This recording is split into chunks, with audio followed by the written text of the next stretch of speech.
संस्थापकाय च धर्मस्य सर्वधर्मस्वरूपिणे अवतारवरिष्ठाय रामकृष्णाय ते नमः।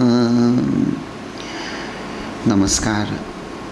महेंद्रनाथ गुप्त किस प्रकार से श्री रामकृष्ण भावमय हो गए थे और प्रथम दर्शन में उनके मन में जो जिज्ञासा श्री रामकृष्ण कौन है, इसको लेकर जो एक उनमें भावना जगी हुई थी, उसका उत्तर अगर हम कथामृत के आधार से ही खोजते हैं तो जैसा मैंने पिछली बार कहा था कि 26 अक्टूबर 1884 वहाँ प्रारंभ में ही महेंद्रनाथ बड़ा ही सुंदर वर्णन करते हैं। वे कहते हैं, चलो भाई चलो, फिर उनके दर्शन करने चले। उन्हीं महापुरुष बालक स्वरूप को देखें जो माँ के सिवा और कुछ नहीं जानते, जो हमारे लिए ही शरीर धारण करके आए हैं। वही बतलाएंगे इस कठिन जीवन समस्या की पूर्ति कैसे होगी। वे सन्यासी को बतलाएंगे और गृहस्थ को भी बतलाएंगे। उनका द्वार सभी के लिए खुला हुआ है। वे दक्षिणेश्वर के काली मंदिर में हमारे लिए प्रतीक्षा कर रहे हैं। चलो चलो, चलकर उनके दर्शन करें। चलो भाई, वे अहेतुक कृपा सिंधु हैं, प्रिय दर्शन हैं। ईश्वर प्रेम में दिन रात मस्त रहने वाले उन सहास्य मूर्ति श्री रामकृष्ण के दर्शन कर हम अपने इस मनुष्य जन्म को सार्थक करें। देखिए कितना सुंदर वर्णन यहाँ महेंद्रनाथ गुप्त करते हैं श्री रामकृष्ण देव को लेकर। उनकी यह जो रामकृष्ण कौन है, यह जानने की एक प्रकार से जो साधना है, अर्थात भगवत प्राप्ति की ये जो उपासना है, उसका अंत कैसे हुआ तो निश्चित रूप से हम कह सकते हैं, क्योंकि इस छोटे से परिच्छेद में महेंद्र बाबू ने सब कुछ जैसे ठीक ठीक स्वामी विवेकानंद की भाषा में ही सब कुछ व्यक्त कर दिया है। जब वे यह कहते हैं कि महापुरुष बालक स्वरूप को देखें, जो माँ के सिवा और कुछ नहीं जानते, जो हमारे लिए ही शरीर धारण करके आए हैं। अर्थात इस छोटे से वाक्य के माध्यम से श्री श्री रामकृष्ण जो साक्षात भगवान हैं और जो माँ के सिवा कुछ नहीं जानते, अर्थात भगवान को अपने माँ के रूप में देखना, अर्थात श्री रामकृष्ण उनके अंदर सभी के प्रति मातृभाव था। और श्री श्री ठाकुर और माँ की जीवनी में यह हम देखते हैं। विशेषतः श्री श्री माँ की जीवनी में यह सुस्पष्ट रूप से लिखा गया है। माँ कहती है ठाकुर का सभी के प्रति मातृभाव था और उस मातृभाव के विकास के लिए वे मुझे पीछे छोड़ कर गए हैं। तो यहाँ हम देखते हैं कि भगवत प्राप्ति का एक उपाय भगवान को अपने माँ के रूप में जानना, मानना, उसकी धारणा करना। और यहाँ महेंद्र बाबू यह स्पष्ट कहते हैं, जो हमारे लिए ही शरीर धारण करके आए हैं। अर्थात भगवान जब नरदेह धारण करके आते हैं तो उनके अंतःकरण में जीवोद्धार की भावना, अंग्रेज़ी में जिसे हम कहते हैं out of compassion for the whole humanity, सारे मानव जाति के प्रति करुणा से विगलित होकर परब्रह्म परमेश्वर नर रूप धारण करते हैं, शरीर धारण करते हैं। हम सामान्य जीव वासना के फलस्वरूप बार बार शरीर धारण करते हैं। भगवान का मानव रूप में आना, शरीर धारण करना हमारे समान नहीं होता। और फिर महेंद्र बाबू अवतार का जो महत उद्देश्य होता है उसको भी सुस्पष्ट रूप से बोल देते हैं। वही बतलाएंगे, वही यानी कौन? श्री रामकृष्ण देव बतलाएंगे। क्या बतलाएंगे? इस कठिन जीवन समस्या की पूर्ति कैसे होगी, अर्थात मनुष्य जन्म सफल कैसे होगा। तो क्या सिर्फ सन्यासियों को कहेंगे? तो वो यहाँ सुस्पष्ट रूप से महेंद्रनाथ बोल देते हैं कि वे सन्यासी को कहेंगे, गृहस्थ को भी बतलाएंगे। अर्थात यह महेंद्रनाथ गुप्त जी है, उनका यह स्वानुभव है, क्योंकि वे तो सन्यासी नहीं थे। सर्वसंग परित्याग करके वे सन्यासी निवृत्ति मार्ग पर चलने वाले तो नहीं थे, संसारी थे, गृहस्थ थे। लेकिन गृहस्थ जीवन में ही भगवत प्राप्ति हो सकती है, इसका अनुभव जैसे श्री रामकृष्ण देव की कृपा से उनके द्वारा बताई गई साधना करते हुए ही उन्होंने अनुभव किया था। ये जो पिछली बार हमने एक शब्द प्रयोग आपके सामने रखा था, गृहस्थ सन्यासी, अर्थात जो गृहस्थ धर्म और सन्यास धर्म का एक अपूर्व समन्वय लिए एक आदर्श जो है उसको लेकर ये बात आती हैं। और इस प्रकार हम देखते हैं कि महेंद्रनाथ गुप्त संपूर्ण रूप से श्री रामकृष्ण भावमय हो गए थे। श्री रामकृष्ण देव के महासमाधि के बाद में महेंद्र बाबू ने वैसे काशी, वृंदावन, अयोध्या इत्यादि तीर्थ स्थलों में जाकर दर्शन किए थे। काशी में जाने के बाद मौन में होने वाले साक्षात्कारी साधु त्रैलंग स्वामी का दर्शन किया था, उनको मिठाई खिलाई थी। स्वामी भास्करानंद जी का दर्शन किया था, उनके साथ दीर्घ वार्तालाप भी किया था। 1912 में श्री श्री माँ के साथ फिर से और कोई अन्य सन्यासी उनके साथ में थे, उनको लेकर हरिद्वार, कंखल, ऋषिकेश, वृंदावन इत्यादि जगह भी उन्होंने तीर्थ यात्रा की थी। पूरी भुवनेश्वर की तो उन्होंने अनेक बार यात्रा की थी, लेकिन उनका मूल भाव श्री रामकृष्ण देव के लीला स्थानों को रहता था।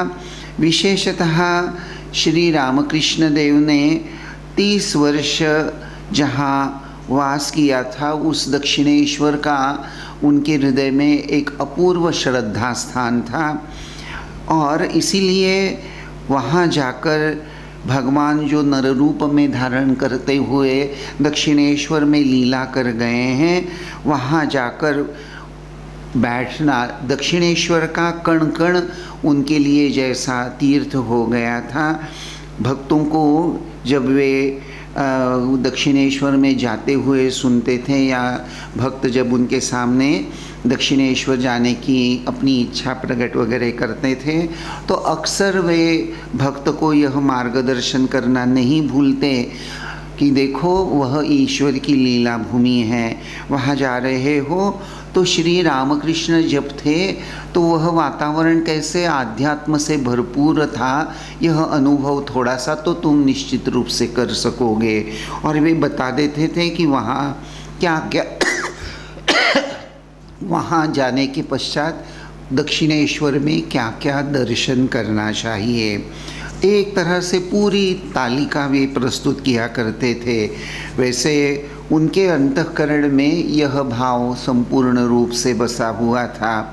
वे भक्तों को अक्सर यह बोलते थे कि श्री श्री ठाकुर की जो अनुभूतियाँ हैं, श्री श्री ठाकुर यानी एक तरह से वेदांत का मूर्तिमंत जीवंत स्वरूप, उनकी अनुभूतियाँ वेद वेदांत को लेकर जैसे हैं। और वो कहा करते थे कि वेद ही जिनका स्वरूप हैं, ऐसे भगवान श्री रामकृष्ण, उनका दर्शन करके मैं धन्य हो गया हूँ।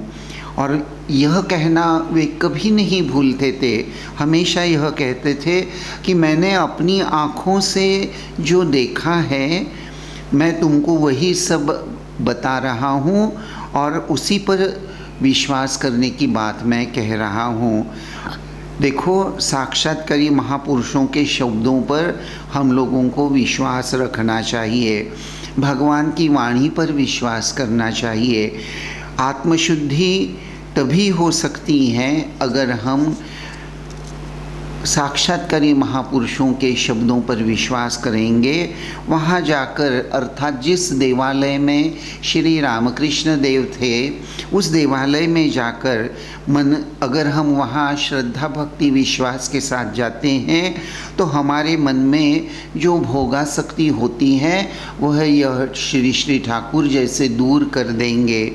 चित्त शुद्ध जब हो जाता है उन्हीं को भगवान लाभ होता है। देखिए महेंद्र बाबू उस भक्त को जो दक्षिणेश्वर जाने की इच्छा व्यक्त करता था उसको यह कहना कभी नहीं भूलते थे। भाषा भावार्थ ही मैं आपको बता रहा हूँ कि ठाकुर का अस्तित्व, श्री श्री ठाकुर का अस्तित्व और उनका जो प्रभाव है उनके अस्तित्व से दक्षिणेश्वर में वह भाव जाने के बाद अगर वहाँ हम भगवान का चिंतन करते हैं तो उससे हमें आध्यात्मिक उन्नति के लिए बहुत सहायता प्राप्त हो सकती है। दक्षिणेश्वर के संबंध में महेंद्र नाथ गुप्त अद्भुत बात बोला करते थे। वह कहा करते थे कि दक्षिणेश्वर में आध्यात्मिकता का जैसे होमाग्नि या संस्कृत में शब्द है वह्नि अर्थात अग्नि, तो आध्यात्मिकता का धगधगता अग्नि वहाँ सतत प्रज्वलित रहता है। तो जो कोई वहाँ जाता है वह शुद्ध हो जाता है। अग्नि का एक कार्य होता है, अग्नि में जो कुछ हम डालते हैं तो वह शुद्ध करता है। तो ठीक उसी तरह महेंद्र बाबू यह कहा करते थे कि दक्षिणेश्वर में अगर कोई जाता है तो वहाँ आध्यात्मिकता की जीवंत वह भूमि है और वहाँ जाते ही जो कोई वहाँ जाएगा उसका चित्त शुद्ध हो जाएगा। और वो ये कहा करते थे कि वहाँ जाने के बाद यह देह नहीं जलने वाला, लेकिन हमारे मन में जो मलिनता है, हमारे अंतःकरण में जो कुसंस्कार हैं वह एक ही पल में जैसे भस्म हो जाएंगे और इस प्रकार हमारी चित्त शुद्धि होकर मनुष्य अमरत्व को प्राप्त कर लेगा। देखो, याद रखो, दक्षिणेश्वर में साक्षात ईश्वर देह धारण करके आए थे और वहाँ उन्होंने अपने 30 साल बिताए थे।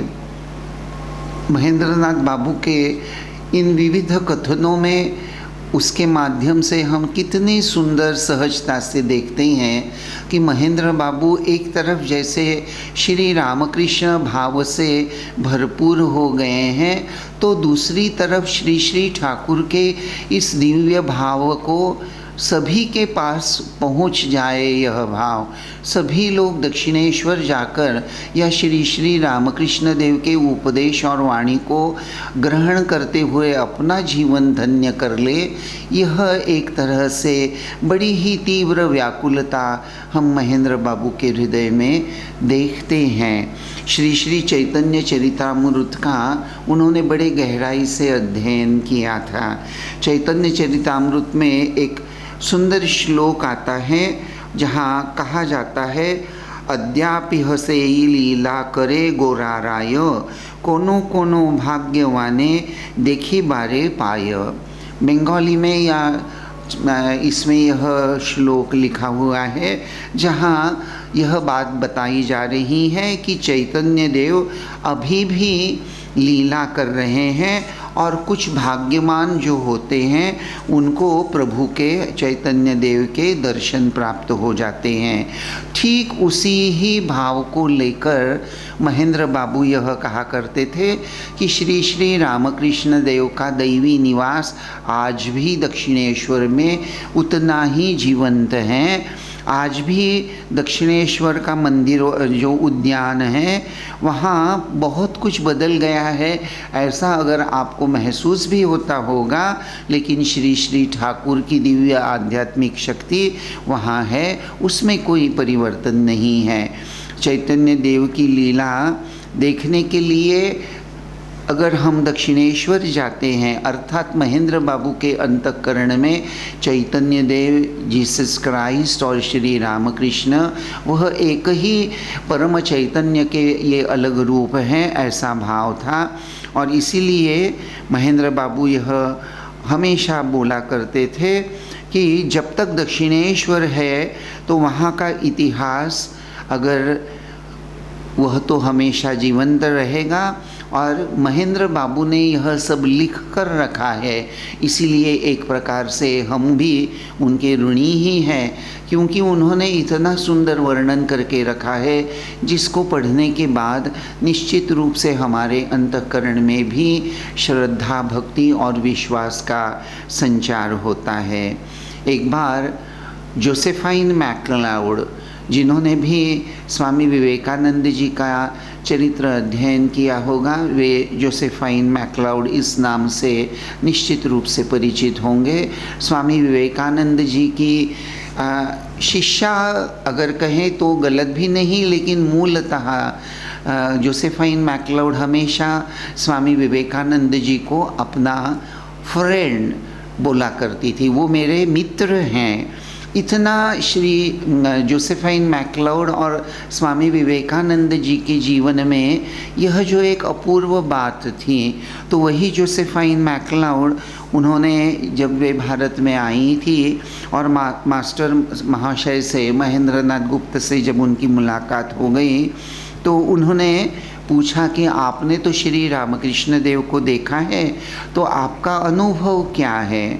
तो महेंद्र बाबू ने कहा कि श्री श्री रामकृष्ण हमेशा नित्य ईश्वरीय भाव में ही मगन रहा करते थे।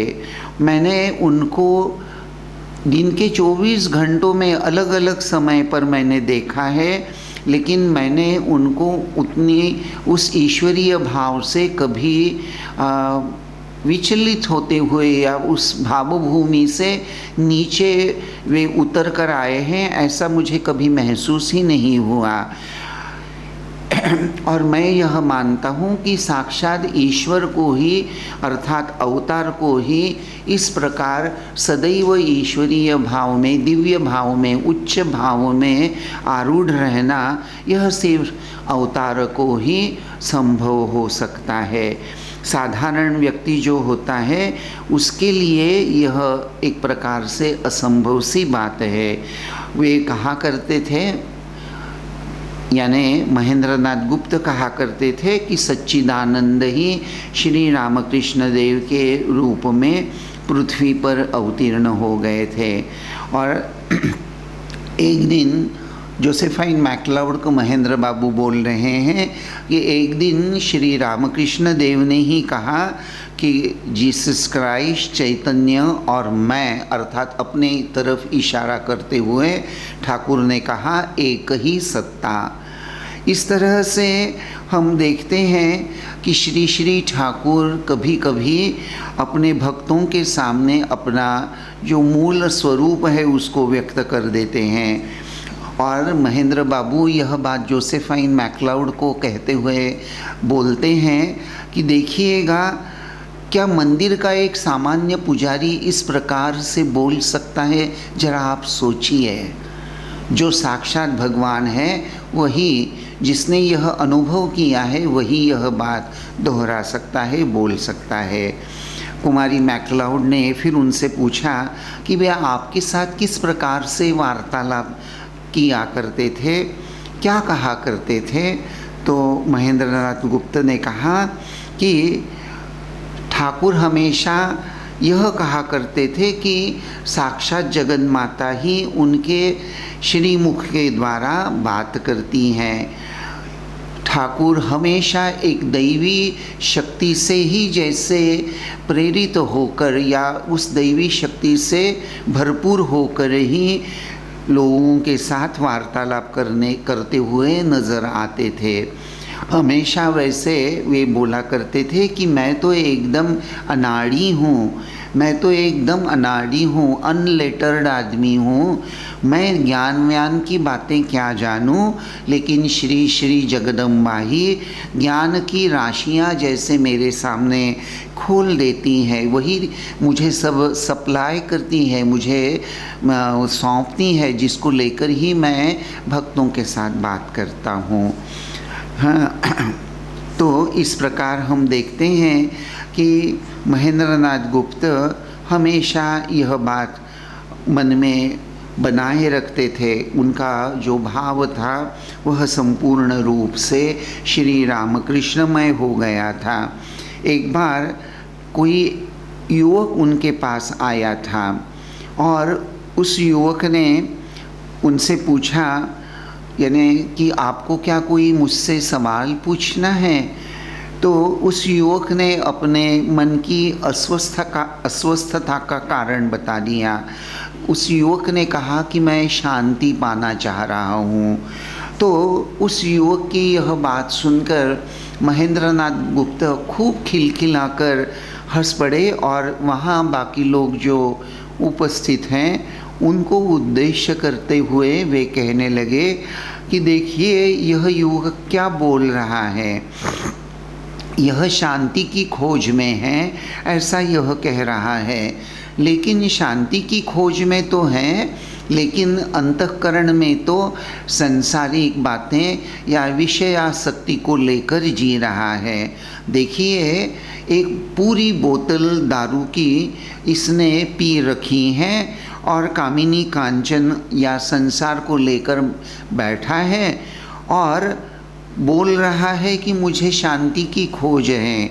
जो कामिनी कांचन को लेकर अंतःकरण में बहुत प्रधानता देता है, तो यह कामिनी कांचन का भाव ही जीव को ईश्वर को भुलाने का निमित्त कारण बनता है। तो जो देखो कामिनी कांचन को के प्रति आसक्ति होकर उसी में मगन रहता है, तो ऐसा जो कोई रहेगा तो उसके नसीब में तो अशांति ही आने वाली है। उसके सिवा क्या हो सकता है? भगवान के प्रति शरणागत होकर उससे प्रार्थना करनी चाहिए। भगवान की कृपा से ही हमारे अंतःकरण की जो वासनाएं हैं वह दूर हो सकती हैं। जैसा मैंने पहले ही कहा कि महेंद्र बाबू के अंतःकरण में यह दृढ़ भावना थी कि श्री श्री रामकृष्ण देव की कृपा से ही दक्षिणेश्वर में जो दिव्य आध्यात्मिक अग्नि जल रहा है, वहाँ जाते ही जैसे वह दिव्य अग्नि हमारे चित्त की मलिनता को भस्म करता है, उसी बात को दोहराते हुए जैसे महेंद्र बाबू हमेशा सभी भक्तों को उनका मन ईश्वराभिमुख कैसे हो इसके लिए बड़े सतर्क नज़र आते हैं। दिनांक 4 जून 1932 उस दिन का एक बड़ा सुंदर वर्णन प्राप्त होता है।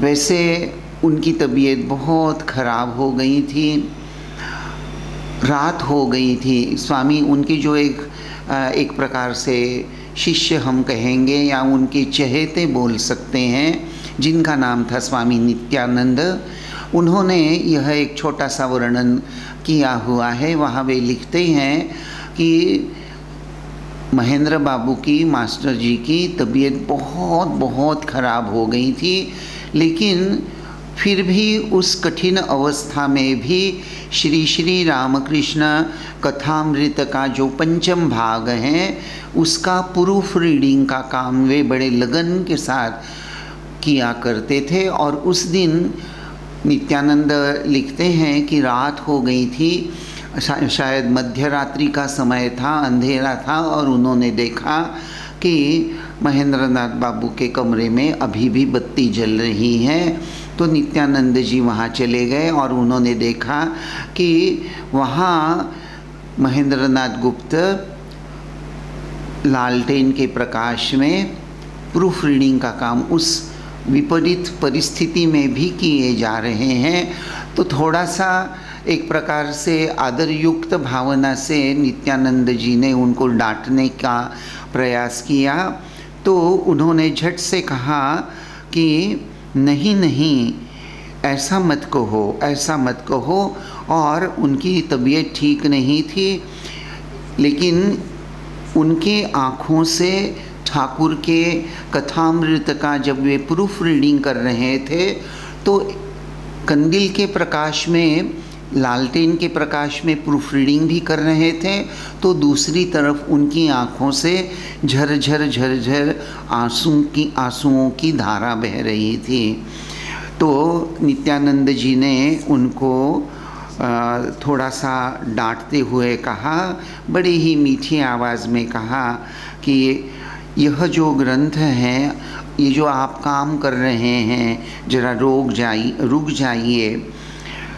तो नित्यानंद जी की बात सुनकर महेंद्र बाबू बड़े ही मीठी आवाज़ में गदगद चित्त से जैसे कहने लगे कि देखो, यह जो कथामृत है, यह ग्रंथ, इसमें श्री श्री ठाकुर के अमर संदेश हैं, जिसको पढ़कर लोगों को शांति मिलने की संभावना है। लोगों को श्री श्री ठाकुर के उपदेश और वाणी, उनके आध्यात्मिक संवाद, इनको सुनने के पश्चात निश्चित रूप से जो पढ़ने वाला है उसका मन ईश्वरीय बोध में चला जाएगा। उसे परम शांति को किस प्रकार प्राप्त करना है, इसका संधान प्राप्त हो जाएगा। देह है तो देह है, जन्म है तो मृत्यु होता है। यह देह है, एक न एक दिन तो यह जाने ही वाला है। तो अगर यह जाने ही वाला है तो सभी को अगर शांति प्राप्त होती है, तो अगर मुझे थोड़ा बहुत कष्ट सहन भी करना पड़े तो क्या गलत, क्या बुरा है उसमें। खुद उन्होंने यह जैसे उनके हृदय में भाव रहता था कि मैं संसार में रह चुका हूँ और संसार में कितने दुख झेलने पड़ते हैं, कितनी यातनाएं सहनी पड़ती है जीव को, इसका मैंने अनुभव किया है। लेकिन श्री श्री रामकृष्ण कथामृत को जो पढ़ लेगा, इसको जब मैं पढ़ता हूँ तो मेरी सभी यातनाओं को मैं जैसे भूल जाता हूँ, और जो भी कथामृत को पढ़ेगा वह निश्चित रूप से अपनी सभी यातनाओं को, दुख को भूल जाएगा। और इसीलिए श्री श्री रामकृष्ण कथामृत का यह पंचम खंड जितने जल्दी हो सके इसका प्रकाशन हो जाए, इसीलिए मैं यह सब कर रहा हूँ। और बात भी वही हुई।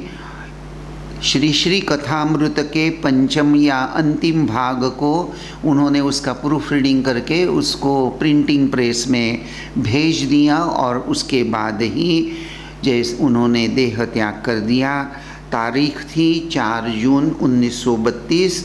संपूर्ण कॉन्शियस रहते हुए, संपूर्ण देह यानी भान रहते हुए, अंतिम क्षण में माँ गुरुदेव मुझे अपनी गोदी में उठा लो, ऐसी प्रार्थना करते हुए महेंद्र बाबू ने अपना देह त्याग दिया। और श्री श्री रामकृष्ण लीला में यह जो एक महेंद्र बाबू के व्यक्तिमत्व के आधार से जो एक अध्याय जो है वह संपूर्ण हो गया। तो यही कहानी है महेंद्र नाथ गुप्त की। आज महेंद्र नाथ गुप्त के निमित्त ही सही, लेकिन उनके द्वारा हमारे लिए यह जो कथामृत आज हमको उपलब्ध हैं, इसीलिए उनके प्रति श्रद्धा भाजन होते हुए, उनको सश्रद्ध अभिवादन करते हुए हम यह कहानी यहीं समाप्त करते हैं। ओम शांति शांति शांति। हरि ओम तत्सत। श्री राम कृष्णार्पणमस्तु।